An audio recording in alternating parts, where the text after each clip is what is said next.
আমাদের নিহত হতে হয়, সেটি হচ্ছে আমাদের গণতন্ত্রকামী এবং ফেসিবাদ বিরোধী রাজনৈতিক দলের, এটি হচ্ছে আমাদের কালেকটিভ ফেইলিওর। আমাদের ফেসিবাদ বিরোধী যে রাজনৈতিক দলগুলো রয়েছে, এটি আমাদের কালেকটিভ ফেইলিওর হিসাবে আমাদের বিবেচিত হবে। আমরা এতদিন পর্যন্ত আমরা সুবিচার নিশ্চিত করতে পারি নাই। আমরা এতদিন পর্যন্ত আইন প্রক্রিয়ার মধ্য দিয়ে আমরা আওয়ামী লীগকে নিষিদ্ধ করতে পারি নাই। প্রিয় সহযোদ্ধা, আমরা দেখছি ইতিমধ্যে আমাদের চারিদিকে আওয়ামী অপরাধের যে বৈধতা উৎপাদনের যেই ইনস্ট্রুমেন্টগুলো রয়েছে, সেগুলো আবার অ্যাক্টিভেট হয়েছে।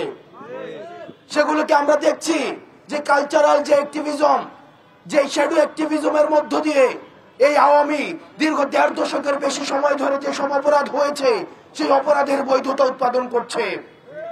আমরা স্পষ্ট করতে চাই, এই ৫ই আগস্ট পরবর্তী সময়ে এই বাংলাদেশে আমরা এই ভূখণ্ডের আমরা দেখেছি আমাদের সার্বভৌমত্ব এবং স্বাধীনতা বিকিয়ে দিয়ে আওয়ামী লীগ তার ক্ষমতা টিকিয়ে রেখেছে।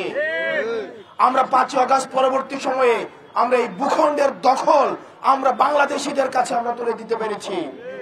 এই ৫ই আগস্ট পরবর্তী সময়ে আমাদের এই ভূখণ্ডের মধ্যে হয় আওয়ামী লীগ থাকবে, না হয় আমরা থাকবো। আমরা একসাথে থাকতে পারি না।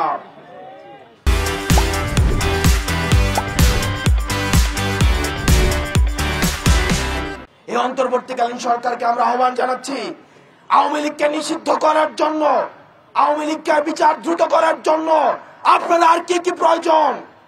ইতিমধ্যে আইনাঘর উন্মোচিত হয়েছে। দীর্ঘ ১.৫ দশকের বেশি সময় ধরে মানুষের অধিকার লুণ্ঠিত করা হয়েছে।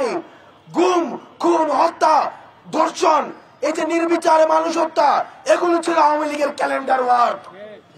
আমরা স্পষ্ট করতে চাই, এই অন্তর্বর্তীকালীন সরকারের কাছে আপনারা দ্রুততম সময়ের মধ্যে আপনার আইনগত প্রক্রিয়ায় আওয়ামী লীগকে নিষিদ্ধ করুন, যাতে করে যারা আর কখনোই ফেসিবাদ হয়ে উঠবে, যারা গণতন্ত্রকামী তারা যদি ফেসিবাদী হতে চায়, যারা মজলুম তারা যদি জালিম হতে চায়, তাহলে যেন আওয়ামী লীগের ছবিটি তাদের সামনে ভেসে ওঠে। আমরা আমাদের ভাই কাশেম হত্যার জন্য কাশেমকে সামনে রেখে, কাশেমের লাশ সামনে রেখে আমরা শপথ গ্রহণ করছি, কাশেমের এই রক্তের দায়ভার আমাদের উপরে, আমরা আওয়ামী লীগকে নিষিদ্ধ করে ছাড়বই। ইনকিলাব জিন্দাবাদ।